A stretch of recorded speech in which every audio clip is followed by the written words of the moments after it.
everyone. Thank you so much for tuning in to Real Estate 101 with Brooke Boone. I am Brooke Boone. I am a top producing real estate agent here in the Mid South. I service Tennessee, Mississippi, and Arkansas. And you guys already know that I would love to be your realtor. Today, I have joining me a very special guest. He is a real estate mogul. A mogul means very important person. And I am so glad that he decided to come here today and talk to me. What is going on, Mike? Hey, thanks for inviting me out. You are welcome. So, I'm so happy to have you here. I'm really excited. I know that the people can tell. So, I always start off by asking, who are you and what do you do? Okay, well, I am a little boy that grew up in Westwood, went to Westwood High School, and I'm an all-around real estate guy and hustler first. Okay. And just the excitement of real estate drives me. And so when you say, what do? It evolves every day. Okay, I like all that. the time. So I do many things. I'm what you call a Renaissance man. I hear you. Okay. Mr. Renaissance man. Yes. I thought I was using a big word because I said mogul. But he is a Renaissance man. Yeah. I like it. I love it. So Mike, tell us, how did you get started in real estate? So I got started in real estate. Go back to my hustling days. Okay. I got in a little trouble. And so I was always smart.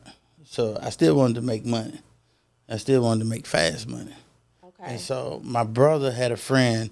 He was in the mortgage business. And he showed us a check for a loan he did where he made $8,000 on one check. And I'm like, where do I sign up? Sign me up. Sign me up. So I started working under him, training to be a loan officer. Okay. So I started out as a loan officer. Okay, I didn't know that. I've never known that. I started out as a loan officer, 1998. Okay. Yeah. Oh, that's a long time ago. Yes. 25 years 25 in the business. Yes. Okay, you got to have some resilience to be in real estate for 25 years. Oh, yeah. Ups and downs and market crashes and all that. So, okay. Yeah. So if you were a loan officer first, how long did you do that? So I did a lot. I was a loan officer all the way up to the market crash in '08. Okay. So in 2003, I had the pleasure of opening my own mortgage company.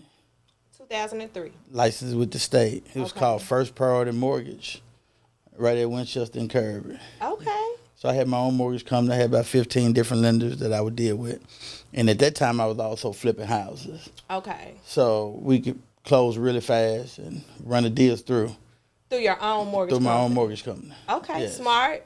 Yes. You said you were smart. Okay. Yeah. Yeah. At that time, if you was in the mortgage business, you could make 8, 9 points on a deal.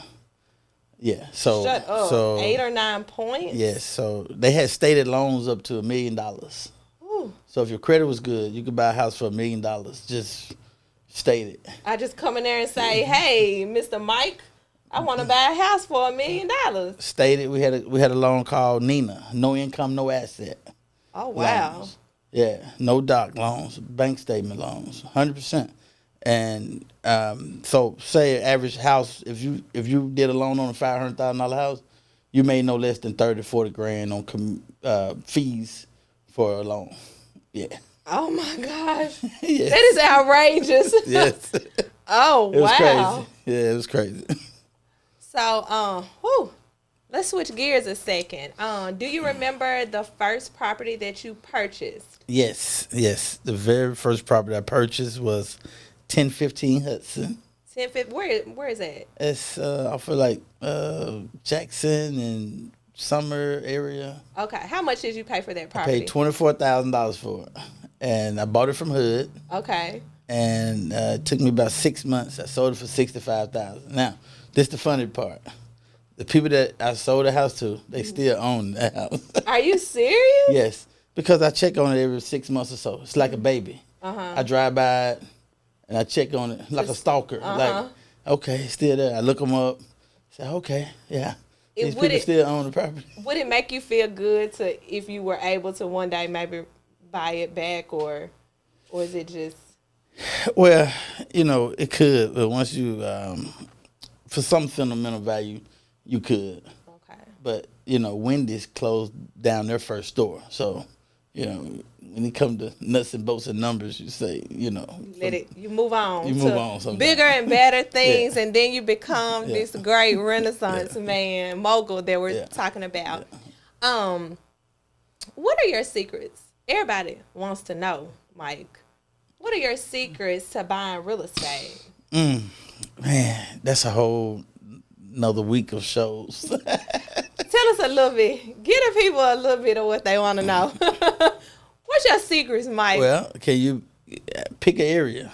Because I do it all. I know that you buy commercial property. Yeah. A lot of people are getting more into commercial property right now.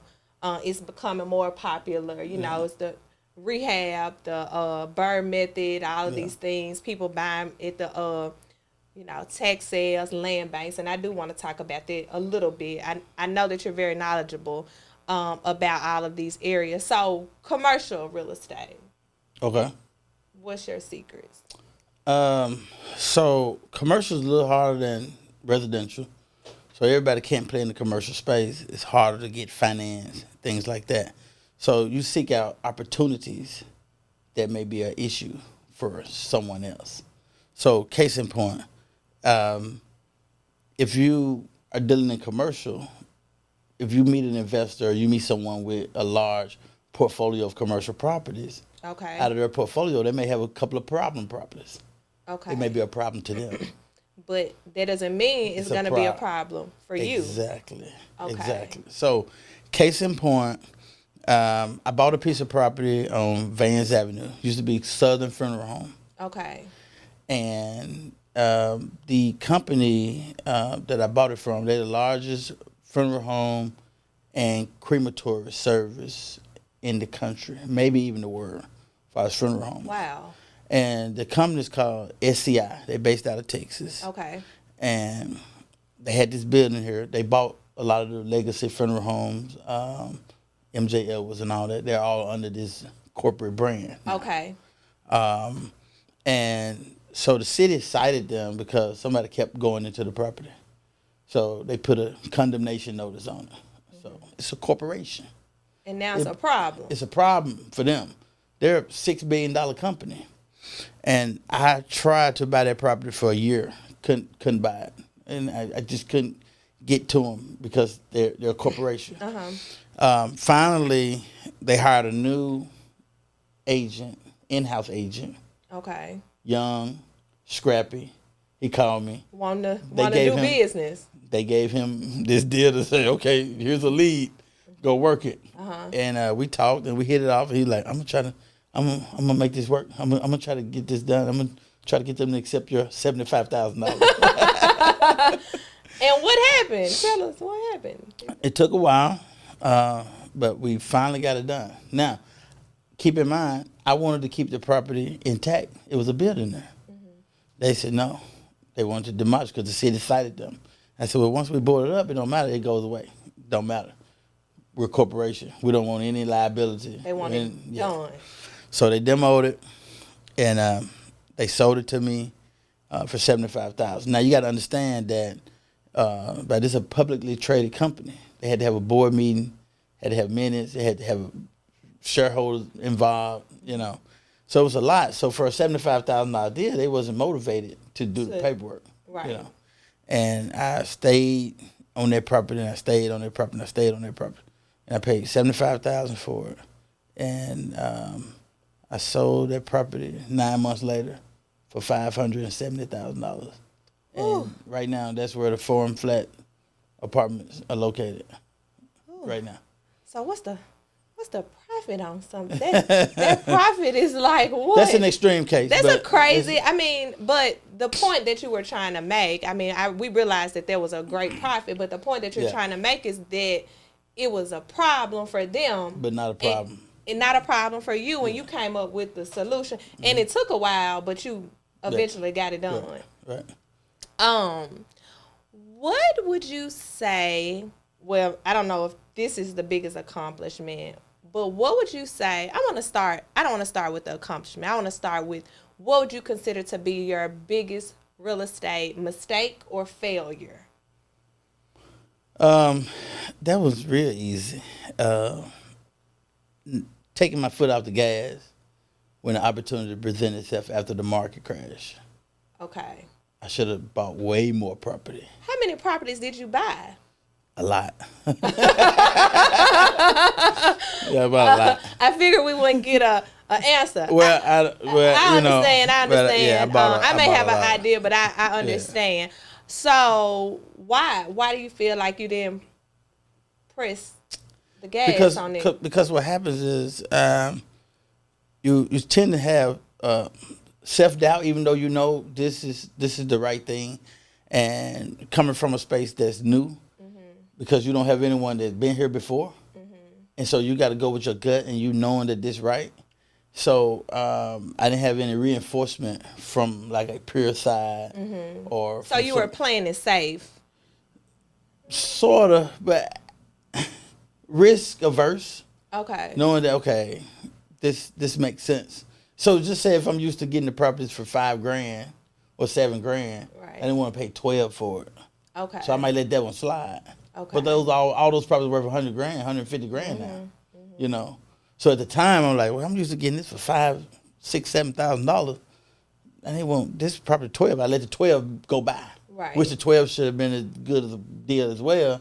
And then, once you understand dollar cost averaging, right. Then you could have bought a whole lot more during that time. Yeah. Okay. So flipping it to my next question, what has been your greatest real estate accomplishment or achievement? Man, I can't pick one. But as a whole, the accumulation of property that I accumulated downtown Memphis. Tell us a little bit. Tell the people a little bit more about that. Well, so let me just give you one example. Okay. I buy things when there's an issue, a problem to be solved. Okay. So at one point in time, Church of God in Christ, Kojic, they got upset with Memphis, and they decided to move.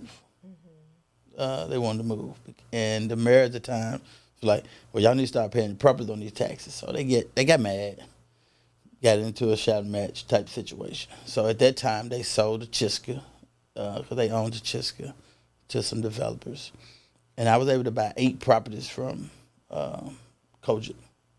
I bought 8 properties from them. And at the time, I dealt with their advisors in Hawaii. There was a Bishop Blake. We dealt with his advisors. We kept it real low key. Everything was done above board, but we didn't speak to any of the local people about it. And so I bought the 8 properties, and I got them to owner finance them. Really? Yeah, it was like unheard of. Wow. So I put a small amount down, got them to owner finance. But when they found out the deal was done, they tried to undo the deal. I was late a couple of times, maybe a few days late. I was getting letters from attorneys. I got a foreclosure letter saying they were going to foreclose. They started realizing the value. Well, what happened was the advisors and so you got to always understand data. Okay. The advisors in Hawaii, that area that I bought the properties in, the zip code is 38126. Okay. So for someone that don't understand Memphis or don't know the boundary lines, you basically downtown. You at Third and Vans, but across the street is 38103. So if someone is running data from afar, they're gonna run it based on the zip code, 38103. demographic. No, it was 38126. Oh, okay. They're gonna run it based on the address and the census tract that you're in. Okay, gotcha. Oh, this is an impoverished census tract, which it was at the time. But I understood the the outlook. You understood the area Yeah. because you're here local. Yeah. So I said all that to bring up. You say what's one of my best deals? Well, 4 of those properties I was able to sell to the city of Memphis, and now the I'm a Man Plaza sits on it. Wow. Yeah. So in 2018, and so we did the deal early 2018.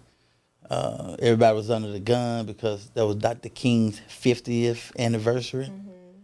So I could have stuck the city up for another 200,000-300,000, but I didn't. I went on and did the deal because I wanted to see the plaza get built in honor of Dr. King. So I left money on the table. I love that, Mike. Yeah. I really do. I love that. That's wonderful. So let me say this as well. One thing I do, I always, people say, why don't you teach or train or do different things? I don't like to take people's money. 99% of people won't act on what you tell them. But if you notice, all 3 examples, I gave you 3 examples with addresses, because everything I say you can go look it up and fact check it. So I mean that's why I give addresses. So when you hear this interview, hit pause and go look it up. And say, fact check. Yeah, fact check it. Yeah. Well, so that brings me to the next thing I want to talk about. What do you think is going on in Memphis in real estate right now? So Memphis is going through a resurgence right now. We're in a very good position. Okay. And so I tell all my friends and colleagues, don't be fooled by what's going on. You look at the major cities, they have crime problems. At the end of the day, it's about the services, what's a good deal. People still doing business in Chicago. Right. Right. California. People still buying. Yeah, just corporations as far as bringing in jobs and different things like that. What's great about Memphis, and the reason why I am definitely sold on Memphis, because you look at places, St. Louis, Nashville, Atlanta, Dallas, Houston. Well, Memphis sat in the middle.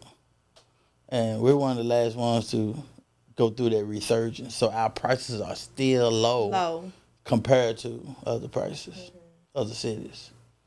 And so when you look at it from that standpoint, we're in a great position. And I can get deeper with, especially like with downtown and certain neighborhoods and how you have a supply and demand imbalance. Get a little deeper. I mean, this is probably the most of a class that you're gonna do for the people. Okay. So get a little deeper, because from what I hear you saying, that it is a good time to buy. Yes, in Memphis, definitely, especially in an up and coming area, because it's the growth, and that's why the values in Memphis has shot up so high, because they was already below market price. So they still haven't reached that equilibrium yet. So to get a little deeper, case in point, you take Memphis. We haven't had a skyscraper built or a building of scale in the downtown area since the 80s, and that was the Morgan Keegan Tower. Okay. So when you look at a building such as the Hyatt Centric with the glass, it's a small building, but it already has changed that corner. When you ride by, you see it activated. You see the people out, and they're at the bar, and the lobby is open. And then they built the Caption, which was the first caption in the world. We got the first one. Oh, wow. So that's a test Okay. case. And then the Grand Hyatt, which they'll eventually build it. We just had some people that was fussing, and they get it Arguing. together. Yeah, But it's going to happen. oh, it's definitely gonna happen. It's definitely gonna happen, and that's gonna be even greater. And then right across from the Hyatt Century, and the DMC is building the parking garage along with commercial space on the bottom floor. Okay. So that's activating that whole space, which was an open parking lot forever. Okay. Okay, yeah, that's just right there. A small piece of Yes. it. So now let me give you the backstory on why we haven't had many skyscrapers and such. Okay. Memphis had a lot of old buildings, tall old buildings. So if you think about it, we do have those skyscrapers. They're just not modernized. They modernized on the inside. They need to. But you look at the Chiska, the Steric building just got bought, Billy Orgel with 100 North Main, all those buildings. So until those buildings get developed, you pick the low-hanging fruit. But once those are out of play, it's going to go ground up. And then the price skyrocket. Price goes up. Price goes up. And each time a piece is taken out, it affects the supply and demand. And then the price is suppressed up Go even up. higher. Even higher. Yeah. You know, you are very smart and intelligent. And you're right, because I've worked with you, so I know I can fact check all of the things that you say. And I know that you help a lot of investors, a lot of real estate agents. You work with a lot of people in the community. And I also know, just speaking from experience, that you really do right by people in the real estate business. And so I just wanted to give you your kudos with that. Thank you. There is never a time that I've called or reached out to you with a question. And like I tell people, your biggest asset to me is not you let me list a house. Your biggest asset for me is questioning Q&A, being able to ask you a question and getting an answer. And so on the air, to say, I just want to thank you for that. So moving on, what advice do you have for people wanting to get into real estate investors per se? So I like telling this little synopsis. Okay, to we got people. time for it. And, I said I could take any able-bodied person, say with a 9 to 5, and in 10 years, they can outpace most investors. Okay. Because investors are in and out of deals. So they don't understand that when you bought something for the day, inflation is going to affect you. So you're buying at a higher price. So at the end of 10 years, I know people that's been doing investing for, say, 10 years and doing real estate for 10 years, but at the end of 10 years, still don't have anything to show for it. Right. So I tell them, I said, if you just don't be in and out of deals and you bought one property a year, one good property a year. And you just keep it. Yeah.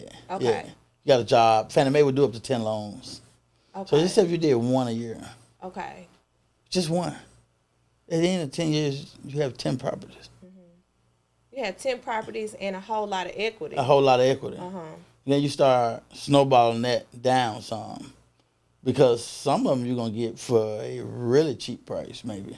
That's rented and the owner don't want to deal with it, So you dollar cost average that out as well. Okay.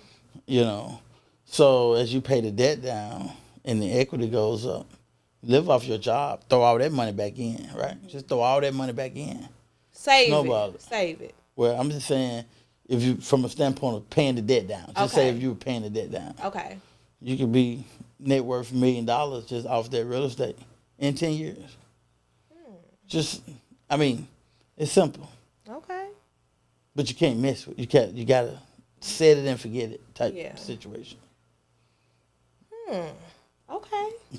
That that was some good advice. And sometimes I have these shows I'll plan and then something happens. So I want to throw this question in. I thought I was gonna save it until the end. Okay. But it came because you talked about not touching it and keeping it there and all Yeah, of that. yeah. So you're not a real fancy person, Mike. Why? Why you don't buy the cars? Yeah. You don't buy all these things. Speak on it.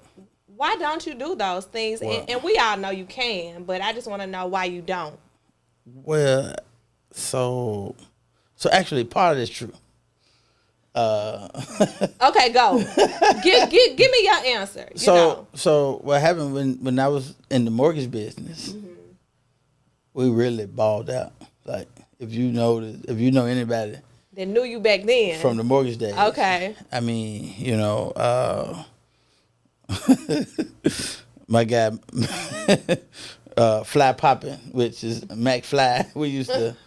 He was doing mortgages too, and Okay. He wanted to be a rapper, and we rented out the whole strip club, and with guys throwing fake money, we had real money. It was just crazy, So he did a song called "Real Estate Money." The video circulating on the internet somewhere. We had these We shirts. gotta go to YouTube and find this video. Hey, I mean, it's crazy. So, he still talk his stuff, but I kind of chill out. But we used to go to round one. And at the time, we had Derrick Rose, so I had a team at the office, my brother and a lot of other people, and so we would buy tables just to watch the University of Memphis game. It could be 3:00 in the evening. They know those two tables up front hours. It was crazy. The things we did, and had a condo in Atlanta. I used to let friends go and stay and all that, just hanging out. So I did it. I did it, and so I just don't have to really do it. What did that anymore. teach you, or what's the lesson in that? I guess, or what did you learn from that, or yeah. So I don't knock it, and I don't frown upon it.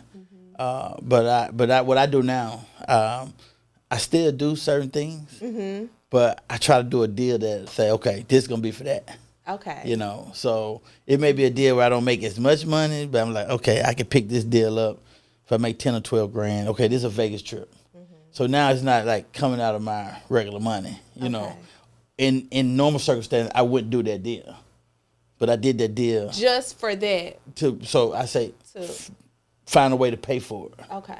And if you find a way to pay for it, it don't matter. Like, this is my budget, so this is what I can spend. So it's just becoming discipline. That's really good advice. I've heard you talk about what are people willing to give up, so that they can do something else. Yeah. Where's the sacrifice? Yeah, That's sacrifice. always Yeah, the word that you use. Yeah, I use that a lot. Yeah, and so that's really good advice. Shifting gears a little bit more. Okay. All right. What do you like to do for fun and relaxation? Man, you know what's crazy is so I'm gonna say a few things, but the number one thing I like to do for fun is real estate. That's the number one thing I like to do for fun. But also, I'm an avid reader, podcast. I love museums and I love traveling. Love traveling. I'm like a history buff. I like old buildings and history. New Orleans is my favorite city. Okay. Yeah, it's my favorite city. And Give us some of your favorite spots in New Orleans. One of the oldest bars, if not the oldest bar in America, is called Lafitte's Blacksmith Shop, and it's candle lit. Okay. They have electricity because after Katrina they had to be brought up to code. So the exit signs, now they have exit signs, and the cash registers are lit in the bathrooms, but everything else is candlelight, real candlelight, not not the fake lights and everything. And so many famous musicians have came through that place. They got a piano in the back, and the guy played the piano and all that. Just one of my little hidden spots. I love Port of Call. It's a dive bar. Burgers with shredded cheddar cheese. You know. Okay. You lighten up. They must be they must be real good. Yeah. So, Okay. St. Charles, the streetcar, uh, anywhere on Magazine Street, just Having a great time. yeah, having a great Relaxing. time. The Carousel Bar is in Hotel Monteleone. It rotates. It's a rotating bar, so it's one of those staples where you say these are my places I hit. That I go Boom, when boom, I go to boom. New Orleans and have a you great you hit time. these places. Well, when you work hard, it's good to play Yeah. hard. So, what is one thing that people or something I would say that people think they know about you, but they really got it just all wrong. Oh well, I don't know about all wrong, but I'm really on the nerdy type, and a lot of people don't know, but they dispute it. But I'm kind of shy. People don't believe that. I don't know shy. about that Yeah, one, but yeah. I was very intrigued when I met you some years back, and you talked to me about all of these things all the time that you read about. You really encouraged me to stay more current on what's actually going on, especially as it relates to real estate in the world, transitioning and things like that. So, nerdy, I may agree with, but I'm not sure about the shy part. But So I'm gonna give my secret. You say secret, so I'm gonna give you my secret Okay. on how I deal with my shyness. okay, Um, I deal with my shyness by controlling the conversation. okay, Therefore, it's controlling the conversation. So I always talk, and so people think I'm not shy because I'm talking. Well, if I'm talking about a subject that I'm comfortable with, then it's then cool. you can control I the, can the control the conversation. narrative. Yeah. Well, this has been. I mean, is there anything else that you would like to share? I guess what is next for you? What are you going to do next? So I have a lot of commercial buildings that we're about to put in service, Okay. and so so South Memphis, Soulsville, we got a lot of buildings and land that it has historical value. Okay. I bought the old Boss Ugly Bob's record shop. Really? Yeah. Okay. Yeah. So I own that. Did you get a good deal on it? Yeah, I got a good deal. So plan to turn that into something. Okay. But the other buildings Something around. for people to enjoy, or how much can you tell us about that? Like somewhere for tourism, or some for us to come and sit and have a cocktail, or Maybe museum? museum type, Okay. but there's 6 buildings around there that we own. And Okay. it'll be more of a full site plan. We got parking. We own the site for the first black medical college in West Tennessee. Oh, okay. Yeah, so we own the building next to that as well. Okay. It closed down in 1924. Okay. So- And it hadn't been. No, it's vacant lot now. Okay. It's a Okay. vacant lot. But I'm saying the building, it's a historical mark out there at the corner of Mississippi and McLemore, Okay. Okay. down the street from Stacks. Okay. Gotcha. So there's a lot of history outside of Stacks on that street. And so like you say, you got to believe in something, that area. That's that That's- you it's- believe in it. Oh, yes. It's because it's so much blight there and desolation, And even with my buildings, they're blighted, And I tell people, yeah, they are, but, you got to look at it long term. And you saving, you're saving the history, Doing something positive for the community. Yeah, and so I told the judge in court, we was just speaking on the building. I said, well, at one time they was gonna tear down the Peabody. In the Orpheum, they wanted to tear it down as well. I said, what would have happened if those people had their way? What did he say? It just that whole courtroom laughed because they know, you can't go. We can go round and round. I tell you the years. I tell you everything. Peabody Hotel. It was a foreclosure in '73. Bells paid $400,000 for it. I can just, I can, like, I'm not just talking. Right. Data. Checking fact check. Yeah. So urban renewal. And then after King got killed in '68, Memphis had a large decline. You had white flight. So in the '70s, Memphis, the downtown was just bad. And so I got the idea of buying up those properties that I own now from what Bells did. Right. They bought all those properties when Memphis was in a decline. Same situation, different properties, different blocks. Same concept. Yeah, when very people, smart. Yeah, people look at things and say, "Oh, no, that's not going to do anything." But based on history, and you put yourself in place, then you're good. Yeah. Very smart. Very intriguing. This has been a really, really good episode of my podcast, and I Okay. just want to tell you, Mike, I really appreciate you for coming on. Mike McGee with MDM Investments of Memphis. Just a overall really great guy, and I appreciate you. Thank you. And I think that even though, mogul, Renaissance man, you definitely deserve those titles. Yeah. We are very happy to have you in our city. We need people like you. We need more people like you. So again, thank you for joining me today. Yeah, it's fine. Anytime you're ready, you invite me back. I mean, this is I will. We can go all day. We actually have a lot of more topics to discuss. Some of the things, like I said earlier, like the land bank. I want to get into tax sale.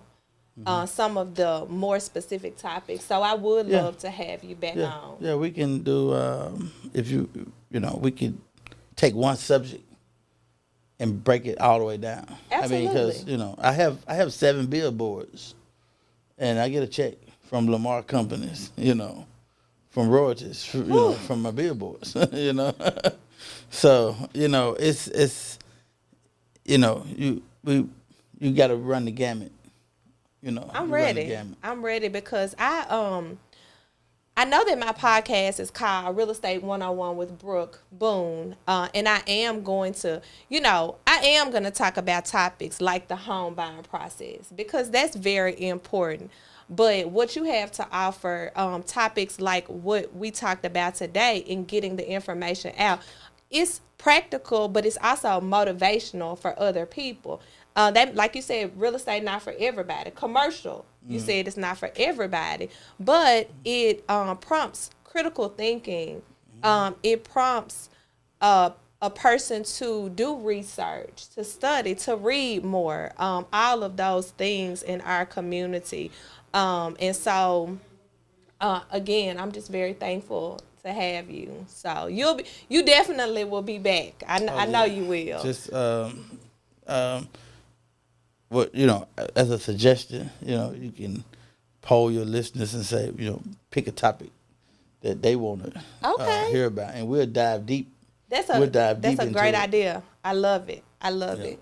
So, this has been amazing. Very, very amazing. This podcast. I'm so just grateful to be able to be into this space. A friend of mine really encouraged me and pushed me out there to start this podcast, just to get information out for our community. And so for that, I am very grateful.